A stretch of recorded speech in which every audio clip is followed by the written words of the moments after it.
Morning दोस्तों, कैसे हैं आप लोग। मैं उम्मीद करता हूं कि आप सभी अच्छे होंगे और अच्छी तरीके से अपना जीवन यापन कर रहे हैं। चलिए, मैं अपनी बात को विस्तार देते हुए आपको प्रेजेंट परफेक्ट टेंस के बारे में कुछ और बातें बताता हूं जो आपको बहुत ज़्यादा इंटरेस्टिंग लगेंगी। और ना सिर्फ वो इंटरेस्टिंग है बल्कि बहुत ज़्यादा महत्वपूर्ण बातें। अगर आप उनको नहीं समझेंगे तो जाहिर सी बात है कि इस टेंस में बहुत कच्चे रह जाएंगे, बहुत कन्फ्यूजन हो जाएगा आपको।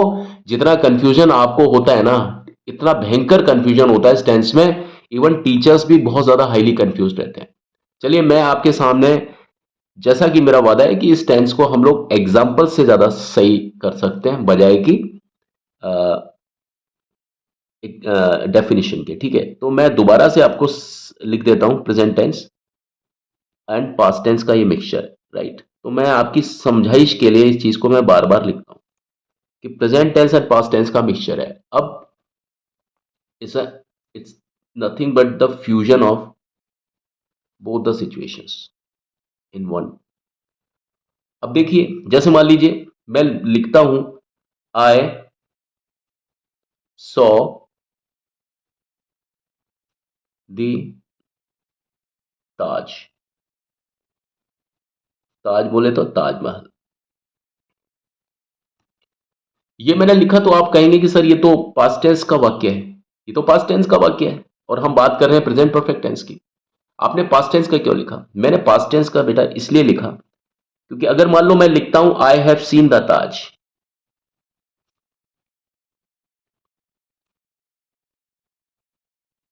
अगर मैं ये यहां पर ये लिखता हूं I have seen the Taj Mahal,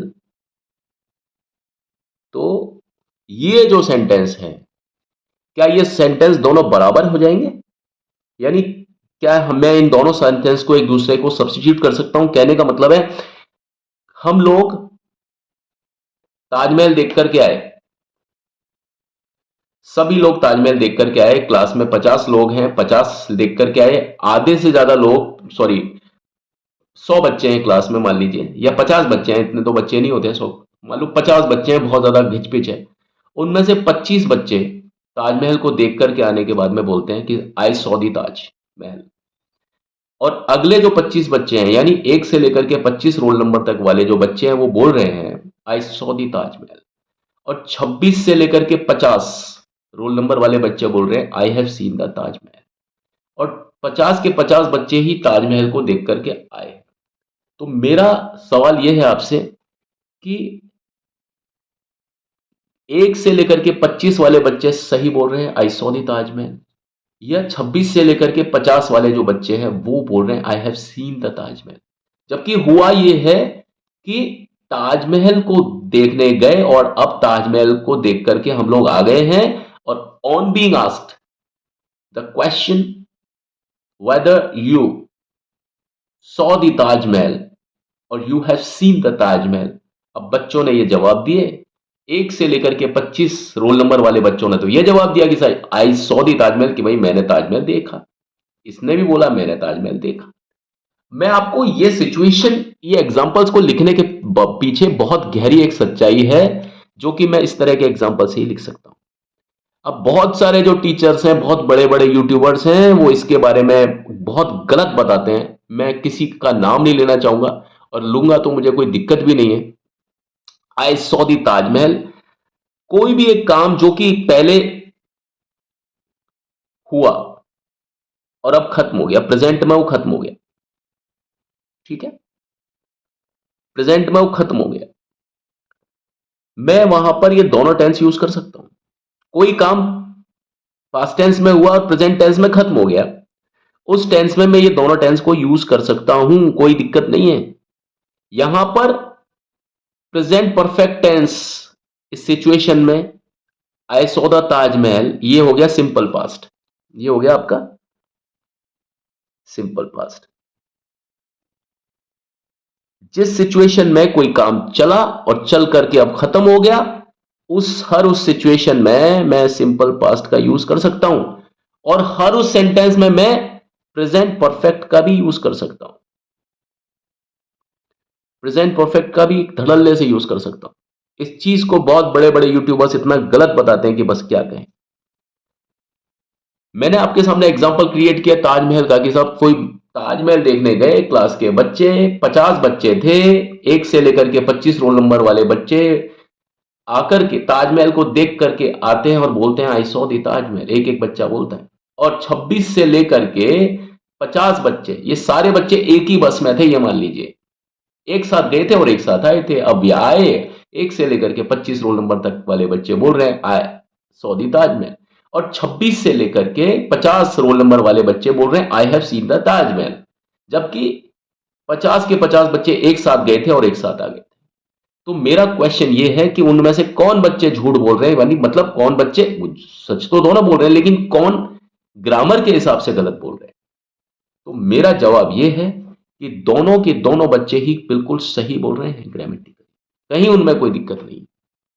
तो जो लोग चुके हैं, चुकी हूं और गया था, गई थी, कि वो हो गया है काम, हो गया था थी, थे में, तो ये लगाना है, और हुआ है, हुई है, हो चुका है मैं ये लगाना है, तो भैया ये बिल्कुल गलत बात है। ये चीज इस तरह से प्रेजेंट परफेक्ट टेंस में नहीं समझाई जा सकती। कोई भी काम जो भूतकाल में शुरू हुआ और प्रेजेंट टेंस में खत्म हो गया, उसको हम इस तरीके से लिख सकते हैं। लेकिन गड़बड़ कहां हो जाती है? गड़बड़ वहां हो जाती है जब मैं आपको यह बता रहा हूं कि आई, इस सेंटेंस को मैं दोबारा से लिखता हूं यहां पर, फर्स्ट वाले को, आई सॉ दी ताजमहल। ठीक है, और ये दूसरे वाले को मैं लिख रहा हूं I have seen the Taj Mahal.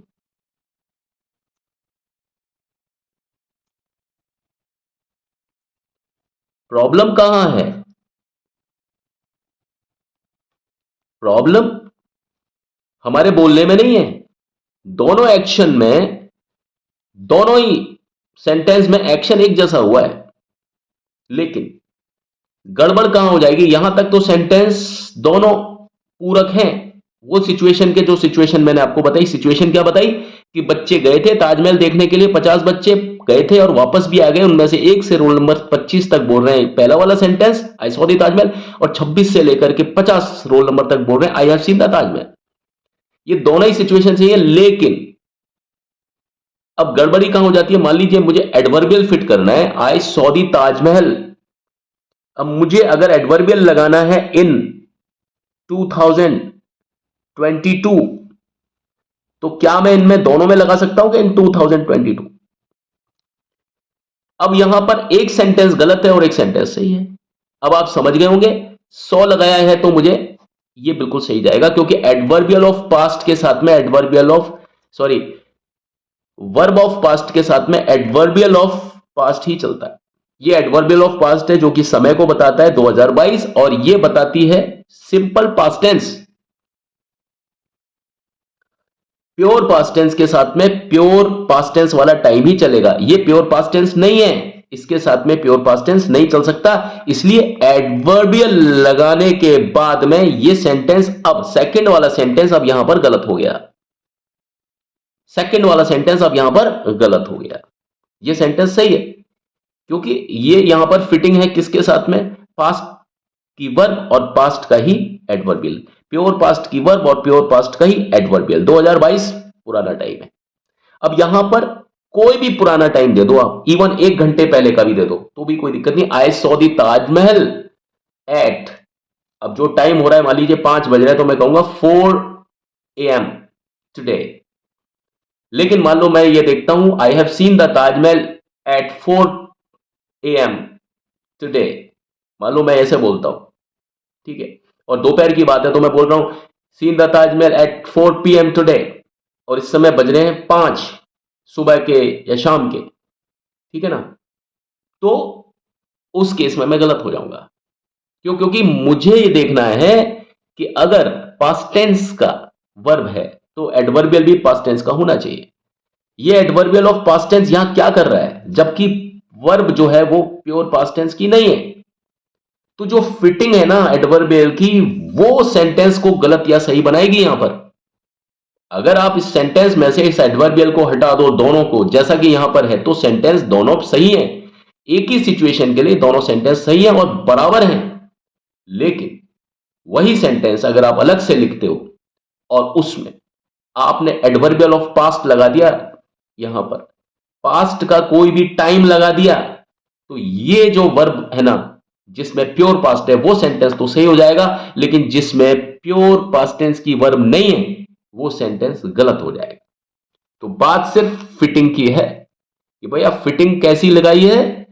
अगर आपने गाड़ी में स्कूटी का टायर बस्ट हो गया पहला, तो स्कूटी का है, दूसरा भी स्कूटी का है, तो पहला स्कूटी का है तो दूसरा भी आपको स्कूटी का ही लगाना पड़ेगा। ऐसा नहीं कि पहला स्कूटी का और दूसरा वाला ट्रैक्टर का लगा दो कि साहब कभी अब बस्ट ही ना हो कभी पंक्चर ही ना हो, ना वो फिर गड़बड़ हो जाएगा। फिर तो आप ट्रेन का टायर लगा दो पीछे की, उसमें तो कोई टंटा ही नहीं है, वो तो पूरा का पूरा इस्पात का बना होता है। ठीक है, तो ये आपको एडजस्टमेंट देखना पड़ता है, और जब आप इस तरीके से जब आप इंग्लिश को सीखते हो तो बहुत बढ़िया तरीके से आपके समझ में आती है। अब यहां देखिए यहां इन्वॉल्वमेंट किस चीज का है, प्रेजेंट टेंस का इन्वॉल्वमेंट है पास्ट का। यहां पर आपको प्रेजेंट टेंस का पास्ट का दोनों का इन्वॉल्वमेंट दिख रहा होगा, बिल्कुल दिख रहा होगा। आपने ताजमहल देखा और अब आप यहां पर आ गए, तो इसमें प्रेजेंट और पास्ट का इन्वॉल्वमेंट बराबर दिख रहा है। लेकिन जैसा कि मैंने आपको बताया कि सिचुएशन में मैंने यहां पर फिर कोई शब्द ऐसा चुका है, चुके हैं, चुकी हैं का यूज नहीं किया, सिर्फ एग्जाम्पल के जरिए आपको समझाया। एग्जाम्पल में थोड़ा सा मैंने यहां पर चेंज किया इस 2 पॉइंट पर, और यहां पर वो चेंज नहीं किया था। और मेरे को लगता है, मुझे लगता है कि आपको अब सेंटेंस ये ज्यादा समझ में आ गए होंगे। सेंटेंस के हिसाब से, परिस्थितियों के हिसाब से ये इस टेंस को समझना बड़ा आसान है। किसके हिसाब से? परिस्थितियों के हिसाब से। यह परिस्थिति मैंने क्रिएट की, यहां परिस्थितियों को चेंज कर दिया, यहां पर परिस्थिति एक जैसी रखी, यहां मैंने दोनों में परिस्थितियों को चेंज कर दिया। यहां पर एक जैसी परिस्थिति थी, लेकिन यहां पर जैसी मैंने एडवर्बियल लगा करके इनकी परिस्थितियों को चेंज कर दिया दोनों की मैं, वैसे ये बात आपको पकड़ में आ गई, बात पूरी आपको समझ में आ गई। तो प्रेजेंट परफेक्ट टेंस में कुछ इस तरह के आप घुमाव करोगे ना तो आपको प्रेजेंट परफेक्ट टेंस समझ में आएगा, वरना तो टीचर्स आपको चुका है, चुके हूं, गया था, गई, गए होंगे और ये ऊट पटांग चीजें बताते रहेंगे। जो काम 15 मिनट पहले खत्म हुआ था उसको आप पास्ट टेंस में लगा दो, जो काम 15 मिनट के अंदर खत्म हुआ है इसको आप प्रेजेंट परफेक्ट में लगा दो। इस तरह की बातें ही करते रहेंगे हमेशा। इस तरह की बातों को समझने के लिए, उनसे निकलने के लिए आपको अपना दिमाग भी चलाना होगा, इंग्लिश को इमेजिनरी तरीके से समझना होगा, परिस्थितियों से समझना होगा, उदाहरणों से समझना होगा, तब जाकर के आप इन टेंसेस को, खास तौर पर परफेक्ट टेंस को, और परफेक्ट में भी प्रेजेंट परफेक्ट टेंस को, जहां पर मिक्सचर होता है दो सिचुएशन का, चाहे तो अब वो प्रेजेंट का ज्यादा हो, पास्ट का ज्यादा हो एग्जांपल्स में, चाहे पास्ट का ज्यादा हो, प्रेजेंट का कम हो, चाहे दोनों का बराबर हो, चाहे पास्ट का बिल्कुल नेग्लिजिबल हो, नल पॉइंट पर हो, चाहे प्रेजेंट का बिल्कुल नेग्लिजिबल हो या नल पॉइंट पर हो। सारे एग्जांपल्स में अलग अलग आपको केंद्र बिंदु दिखाई देंगे। कहीं पर केंद्र बिंदु प्रेजेंट टेंस को बनाया जाता है, कहीं पर पास्ट टेंस को, कहीं पर दोनों चीज को। लेकिन अगर आप प्रेजेंट टेंस को इस तरीके से प्रेजेंट परफेक्ट टेंस को इस तरीके से समझ लेते हैं, बहुत ज्यादा आसान हो जाएगा आपके लिए। और आज तक का जो बड़ा बड़ा कंफ्यूजन है, जो टीचर्स को भी रहता है, और बहुत बड़े बड़े यूट्यूबर्स इसको बहुत धड़ल्ले से, बहुत गलत तरीके से समझाते हैं। मैं ऐसे यूट्यूबर्स को भी जानता हूं कि जो टीचर की गलती पकड़ी लेकिन खुद भी फिर गलत ही पढ़ा रहे हैं। और इस चीज के लिए मैं अलग से वीडियोस बनाऊंगा और बहुत अच्छे तरीके से उस चीज को समझाऊंगा। ठीक है, बस आज के लिए इतना ही। मैं अगली बार इस यूसेज को, क्योंकि प्रेजेंट परफेक्ट टेंस के एक ही यूज नहीं है या यूसेज नहीं है, इसके बहुत सारे यूसेजेस हैं, और कोई भी यूसेज दूसरे वाले यूसेज से कम नहीं है। एक यूसेज में ऐसा लगता है दूसरे यूसेज से कही हुई बात का वो बिल्कुल खंडन कर रहा है, उसके बिल्कुल ऑपोजिशन में है। लेकिन भाई साहब यही चीज है जो कि प्रेजेंट परफेक्ट टेंस को महान और बहुत ज्यादा आपको डीप बनाती है, बहुत ज्यादा विलक्षण बनाती है।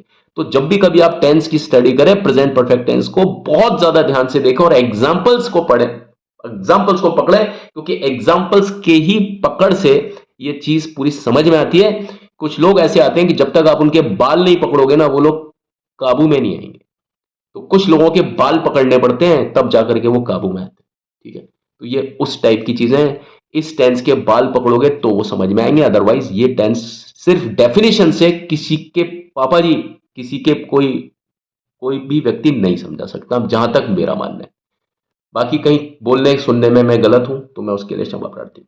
Thank you and have a nice time. अगली वीडियो में मैं फिर आपके सामने इसी टेंस को लेकर के इसके और यूसेजेस को बताऊंगा। इसके यूसेजेस बहुत सारे हैं, यूसेजेस बहुत सारे हैं।